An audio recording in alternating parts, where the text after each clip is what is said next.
बहुत ही कम लोगों को पता है कि the greatest investor Warren Buffett के पार्टनर चार्ली मंगर ने पहले एक एड एजेंसी खरीदी थी जो ज्यादा नहीं चल रही थी, क्योंकि उनकी मैगजीन में कोई भी बड़ा बिजनेस अपनी एडवर्टाइजिंग के लिए पैसे नहीं खर्च रहा था। 15 मैगजीन्स में से चार्ली मंगर की मैगजीन 15वें नंबर पर थी, यानी सबसे बकवास। उन्होंने इसकी सेल्स को इंक्रीज करने के लिए एक नया लड़का हायर किया जिसका नाम था चेट होम्स। चेट होम्स ने उनके बिजनेस को 3 साल तक हर साल डबल कर दिया और इस मैगजीन को लास्ट पोजीशन से फर्स्ट पोजीशन पर ले आए।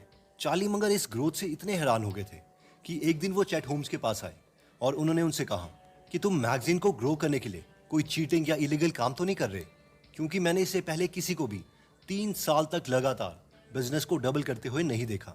इस पर चैट होम्स हंसे और उन्होंने कहा, नहीं, बस कुछ मार्केटिंग स्किल्स ही यूज कर रहा हूँ। तो सवाल ये था कि उन्होंने ऐसा किया कैसे। चैट होम्स ने जब इंडस्ट्री को स्टडी करना स्टार्ट किया था तो उन्हें पता चल गया था कि टोटल 15 मैगजीन्स थी, जिनमें से उनकी कंपनी की मैगजीन सबसे लास्ट पोजीशन में थी।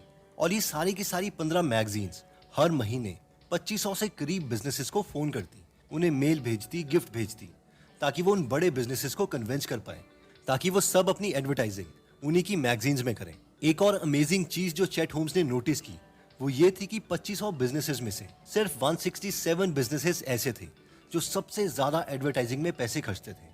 तो उन्होंने सोचा कि क्यों ना बस इन्हीं पर फोकस किया जाए।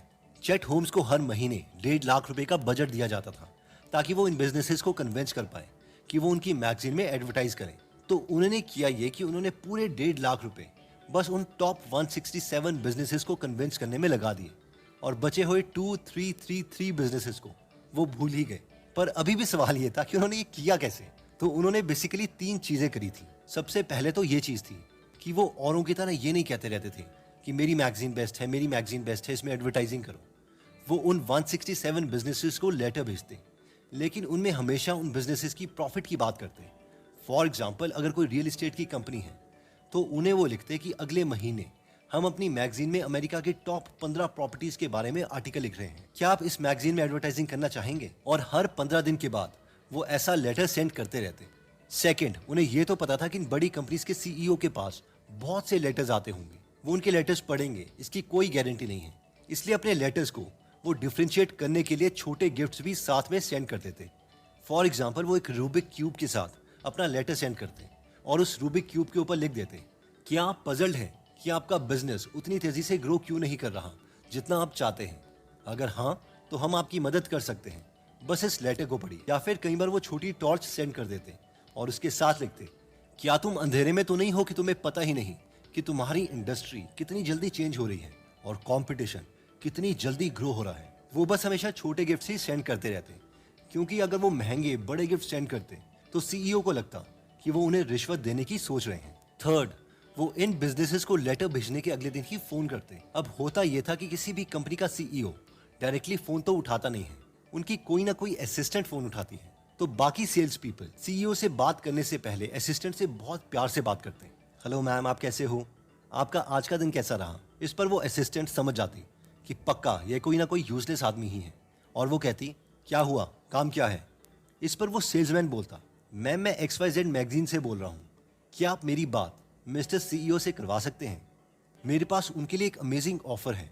इस पर वो असिस्टेंट कहती, अभी वो बिजी हैं, मैं आपका मैसेज उन तक पहुंचा दूंगी। और वो इतना कह के फोन काट देती। लेकिन जब चैट होम्स कॉल करते तो वो ऐसे नहीं करते। जैसे ही असिस्टेंट फोन उठाती तो वो कहते, हाँ मैं चैट होम्स बोल रहा हूँ, माइकल से बात कराऊं। इस पर असिस्टेंट को लगता कि ये तो बॉस का कोई फ्रेंड लग रहा है या बॉस का भी बॉस लग रहा है, इसलिए वो कहती, सर कौन बोल रहे हैं, मैं आपसे पूछ सकती हूँ? जिस पर चैट होम्स बोलते, कोई बात नहीं, बस माइकल को कहो चैट का फोन है, वो समझ जाएगा। और इन स्ट्रैटेजीज से वो सीईओ से बात करने में कामयाब हो जाते। पहले 6 महीने तक उन्हें एक भी बड़ा बिजनेस नहीं मिला जो उनकी मैगजीन में एडवर्टाइज करने के लिए रेडी था, लेकिन फिर उन्हें अपना पहला बड़ा क्लाइंट मिला। जैसे ही उन्हें अपना पहला बड़ा क्लाइंट मिला, वो बाकी सारे बिजनेसेस को, बाकी क्लाइंट्स को रेफरेंसेस देने लग गए कि देखो अब तो ये भी हमारी मैगजीन में एडवर्टाइज कर रहे हैं। ऐसा करने से हुआ यह कि अगले महीने ही उन्हें 28 और बड़े कस्टमर्स मिल गए और वो इस प्रोसेस को करते रहे। और यही रीजन था कि वो चार्ली मंगर की मैगजीन को 3 साल तक लगातार डबल करते रहे। तो अब आप बोलेंगे कि ये तो अमेजिंग स्टोरी है, लेकिन इसमें हमारी लर्निंग क्या है? देखो, वैसे तो इस वीडियो का पॉइंट है पैसिव इनकम अर्न करना। जैसे कई लोग बोलते हैं कि ऐसे क्या मेथड्स हैं कि हमें सिर्फ 5 या 10% एक्टिवली काम करना पड़े और 95% काम पैसिव हो। तो उसका एक मेथड तो है इन्वेस्टिंग, क्योंकि एक्चुअल कंपनी रन करने में 100% एक्टिवली काम करना पड़ता है। लेकिन किसी कंपनी को आइडेंटिफाई करके उसमें पैसे इन्वेस्ट करने में बहुत कम टाइम इन्वेस्ट करना पड़ता है। पैसिव इनकम कमाने का दूसरा मेथड है कि prepare a product once and sell it to different audience. कोई भी डिजिटल कोर्स है तो वो पैसिव इनकम का ही पार्ट है, जिसमें आप अपने एक्सपीरियंसेस को बहुत ही सिंपल वे में शेयर कर सकते हो। इससे आपके स्टूडेंट को एक वेल ऑर्गेनाइज्ड कोर्स मिल जाएगा, जिससे उसकी गलतियों का कुछ टाइम बच जाएगा और आपको एक पैसिव इनकम सोर्स मिल जाएगा। लेकिन ये होगा तभी ही जब हम कोर्स को सेल करना सीखेंगे। और आज की ये वीडियो इसी टॉपिक के ऊपर है कि बेस्ट मार्केटर्स अपने प्रोडक्ट सेल कैसे करते हैं। तो सबसे पहला मेथड आता है educational fear plus more value method. 100 साल से एक कारपेट कंपनी चली आ रही थी, जिसमें 3 जनरेशन से फैमिली काम कर रही थी। यानी पहले दादाजी ने बिजनेस चलाया, फिर डैड ने बिजनेस चलाया, उसके बाद अब बेटा बिजनेस चला रहा था। बिजनेस अच्छा खासा पैसे कमाता था, लेकिन ग्रोथ बिजनेस में बहुत कम थी। उनके पास 30,000 कस्टमर्स थे जो अपने घर में साल या 1.5 साल के बाद शायद एक बार अपना कारपेट साफ करवाते थे। इन्हें जितना मर्जी फोन करो, जितनी मर्जी मार्केटिंग करो, they were simply not interested. But then इनके ओनर्स को इनकी मार्केटिंग स्ट्रैटेजी चेंज करने के लिए कहा गया। इन्हें कहा गया कि देखो, सबसे पहले तो कारपेट क्लीनिंग जरूरी क्यों है इसके बारे में रिसर्च करो, जिससे लोगों की अटेंशन नहीं जा सके। तो बहुत रिसर्च करने के बाद पता चला कि कारपेट के ऊपर बहुत से पीएचडी स्कॉलर्स ने रिसर्च की है, और उन स्टडीज की फाइंडिंग ये थी कि जो घर में नीचे कारपेट बिछाते हैं वो सिर्फ खूबसूरती की तरह ही नहीं, बल्कि एयर को प्यूरिफाई करने के लिए काम भी करता है। एक्चुअली रिसर्च में देखा यह गया था कि जिस फैमिली के घर से कारपेट्स बाहर निकाले गए थे, उस फैमिली के मेंबर्स साल में लगभग 4 बार से ज्यादा बीमार होते, क्योंकि कारपेट हवा में माइक्रोस्कोपिक और डस्ट पार्टिकल्स को एब्जॉर्ब कर लेता था, और लगभग 6 महीने के बाद एक कारपेट सैचुरेट हो जाता था, यानी वो और ज्यादा डस्ट पार्टिकल्स को इस कंडीशन में एब्जॉर्ब नहीं कर सकता। इतना ही नहीं, अगर कोई वैक्यूम क्लीनर्स को यूज भी करता है तो भी उससे ज्यादा फायदा नहीं होता था। इस स्टडी के अकॉर्डिंग प्रोफेशनल क्लीनिंग ही सबसे बेस्ट मेथड थी कारपेट को साफ करने की, जिसमें हॉट बॉइलिंग स्टीम के थ्रू कारपेट को क्लीन किया जाता था। इस इंफॉर्मेशन को यूज करके इस कारपेट सर्विस क्लीनिंग ने एक स्ट्रैटेजी अपनाई कि यूजर्स को गोल्ड मेंबर बनाया जाए। ये अपने एग्जिस्टिंग क्लाइंट्स को फोन करते और कहते, यस मैम, हम एबीसी कारपेट कंपनी से बात कर रहे हैं, आप हमें अपना गोल्ड सर्विस नंबर दीजिए जरा।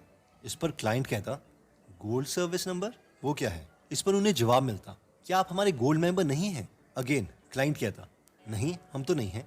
इस पर कॉल ऑपरेटर कहता, ओके मैम, हम आपको बताते हैं कि बेसिकली गोल्ड मेंबर वो है जो अपने घर की एयर को प्योरीफाई करना चाहता है, और जिसे पता है कि अगर कारपेट्स को हर 6 महीने के बाद प्रोफेशनल्स के द्वारा क्लीन ना किया जाए तो वो साफ नहीं होते, और उनकी फैमिली को बीमार होने के 4 गुना चांसेस बढ़ जाते हैं।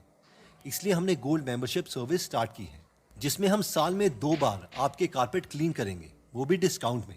इसके बाद मैक्सिमम लोग इस सर्विस को ले लेते। तो बेसिकली इसमें इन दोनों स्ट्रैटेजी से हमने देखा कि जब भी हम कुछ सेल करने की कोशिश कर रहे हैं तो सबसे पहले तो हमें हमारा कस्टमर भी चूज करना चाहिए। यानी अगर आप दिन रात मेहनत कर रहे हो और कस्टमर्स को वैल्यू दे रहे हो तो एक विन विन सिचुएशन तभी क्रिएट होगी अगर आपका कस्टमर भी आपको वैल्यू दे पाए। और इसी स्ट्रैटेजी पर क्रेडिट बिजनेस भी बना है। इनका मेन आर्गुमेंट यह है कि अगर किसी के पास क्रेडिट कार्ड नहीं है तो मोस्टली उसके पास ज़्यादा पैसे नहीं हैं, और फिर उसके लिए अच्छी फाइनेंशियल सर्विस क्रिएट करने का क्या फ़ायदा। ये स्ट्रैटेजी बहुत से एक फेमस डिजिटल मार्केटर है, वो महंगे कोर्सेज और एडवर्टाइजिंग सर्विसेज देते हैं। तो ये नॉर्मली फ्री यूजर्स को अलग करने के लिए पहले एक बुक सेल करते हैं जो कि $5.60 की है, यानी करीबन 350 रुपये के आसपास। और ये जानते हैं कि जो लोग 350 रुपये भी इनकी बुक के लिए नहीं खर्च करेंगे वो कभी भी इनके 2 लाख वाली सर्विसेज यूज नहीं करेंगे। इसलिए without life long learning you are not going to do very well. You are not going to get very far in life based on what you already know. यानी जब तक हम ये कमिट नहीं कर देते कि लाइफ लॉन्ग हम नई नई चीज़ें नहीं सीखेंगे, तब तक हम लाइफ में ज़्यादा आगे नहीं बढ़ सकते, क्योंकि जितनी नॉलेज हमें अभी है वो सफिशिएंट नहीं है।